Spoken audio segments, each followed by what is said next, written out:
Chapter 4. Starting Over. Our sergeant is watching this circus through the one-way glass. More to the point, she's watching how we handle this mess. After an anonymous tip took us to the gruesome scene, we have something on the husband that should have squeezed him into a corner. I had this. Now it's gotten away from me, and I'm not sure I can bring it back. Let's slow this down and start over, I say. No! Why did I come back here? Why now? How are we doing this again? The guy's getting frantic now, pacing in a tight circle. He's looking more like the kind who could snap. The kind who could have killed his wife in an explosion of rage, passion, or mental distress. Maybe all three collided in a storm of violence. Mr. Mitchell. Trying to calm him, I speak in a low, soft tone. Please sit.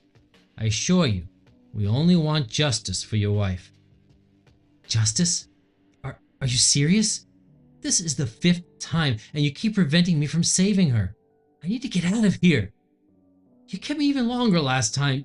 Don't you see? If I can start earlier, go back even just 30 minutes sooner, I can get there in time. You did get there in time. Now I'm thinking Mayo's playing along with this guy's time travel delusion.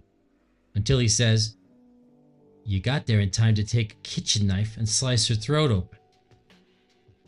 After shaking his fist like a spoiled child throwing a tantrum, Mitchell says, look, I know you're doing your jobs. You're trying to find who murdered my wife. And every time, I'm your only suspect. You want to bring her justice?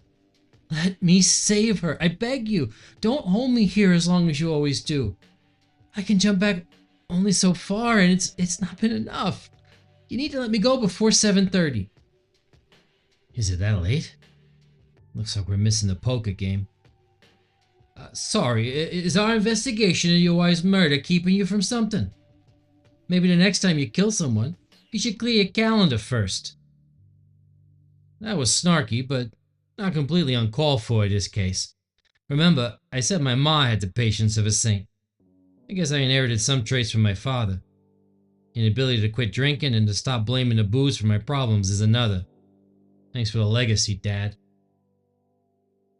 When I motion to the chair, Mitchell sighs and plops into his seat. My partner and I look at each other quizzically as we sit. Looking at my wrist, I say, it's 7:18, Mr. Mitchell. What's so important that you want to cut this short? You realize we're trying to catch the person who murdered your wife.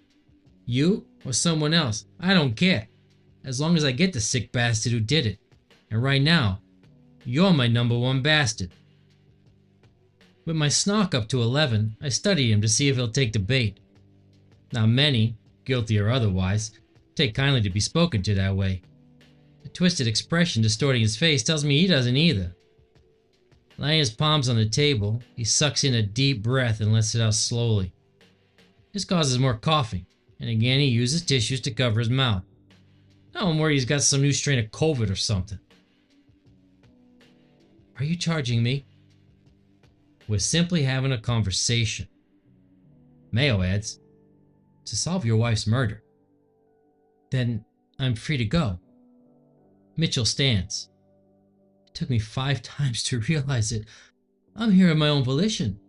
Unless you charge me, I can leave whenever I want. Before he takes a step, I drop my open hand onto the folder before me. It's not as thick and threatening as I'd like, but it holds what I need. Not so fast. You ain't here of your own, did you say volition? You're being detained. As I open the folder, his eyes race over to see the top page. You say you got there after your wife was attacked. Yet our forensic examination paints a different picture of the scene. You were there. We have your prints.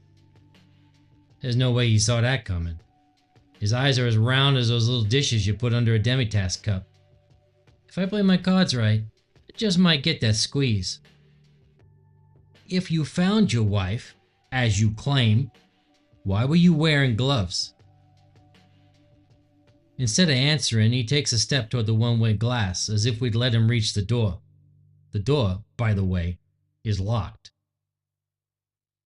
I suggest you sit down, Mayo says. His tone's only slightly less aggressive than mine. After you see this, you just might get to hear your Miranda rights. Looking at the wall clock, Mitchell shakes his head. I need to go. You don't understand. We understand perfectly, Mr. Mitchell. This game you're playing ain't gonna get you off the hook for killing your wife. I give him a second to sit before I go on. If you didn't kill your wife, why were you hiding your prints under gloves? Hiding my... Mitchell sighs. The last time, the 4th, you told me you had my print. I told you I was there after someone attacked her, but you won't believe me. You never believe me. You insisted I had left that print at the time of the murder. Something about the density of the blood on her dress or whatever. The guy can make up stories on the fly, I'll give him that. I bet he'd be great at improv. I'm not a fan. It's too chaotic, like someone pantomiming jazz. Once again, it seems to me Mitchell believes his fantasies. But I got a reality to shatter his delusion. You wore thin plastic gloves. Not the sort of thing most people keep in their pocket. To nail this next point, I turned the paper to face him and tapped the enlarged photo of his print. Thing of it is, you pressed your hand so tightly as you squeezed the life out of your wife, we were able to scan the print even through the glove. A print you made in your wife's blood when you killed her. Got him again. There are moments when his eyes lose their clarity, when I catch him off guard. So far, he's been quick to recover. This time, he's hesitating. Like my phone's GPS, I guess whatever mental illness conjures up these alternate realities takes time to recalculate when given a detour.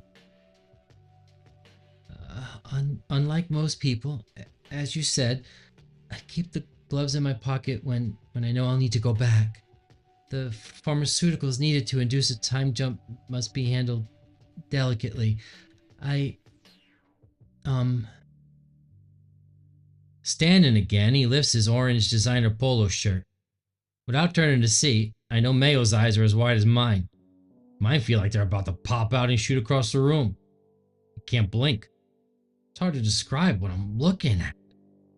Open wounds on both sides of his chest are charcoal black, where you'd expect pink flesh and dried blood. Looks like the sicko cut on himself before doing his wife. A click sounds behind me as my sergeant enters the room. What the hell is that? Like a lion's roar, her deafening voice roils through the cramped room.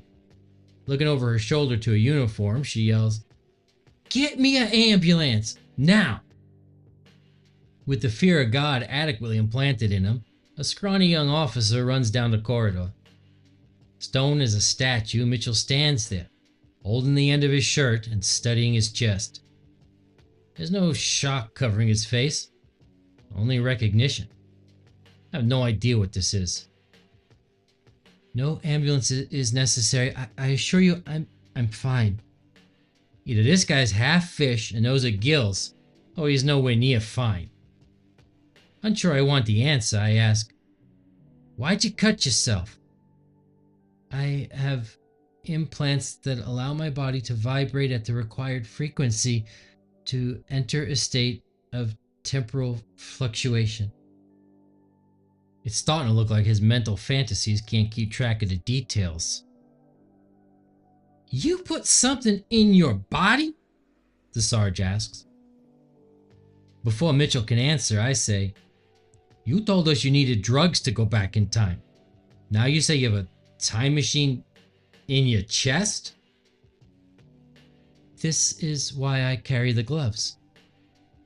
Mitchell moves a hand toward one of the incisions, and all we can do is watch. Even Sarge is at a loss for words. Maybe the one good thing to come of this fiasco. As Mitchell digs his finger and thumb into the laceration, the squishy noise almost makes me vomit. Good thing there's no blood, or Mayo might have fainted. He's white as, well, mayonnaise. No doubt I am too. Our sergeant's dark skin never changes his complexion, not even now.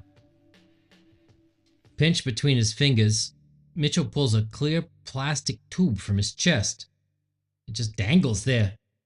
He squints something else that came loose from his digging around inside himself. A curly copper wire. He's gone way past Doc Brown's screwball into full-on "he is Johnny" territory.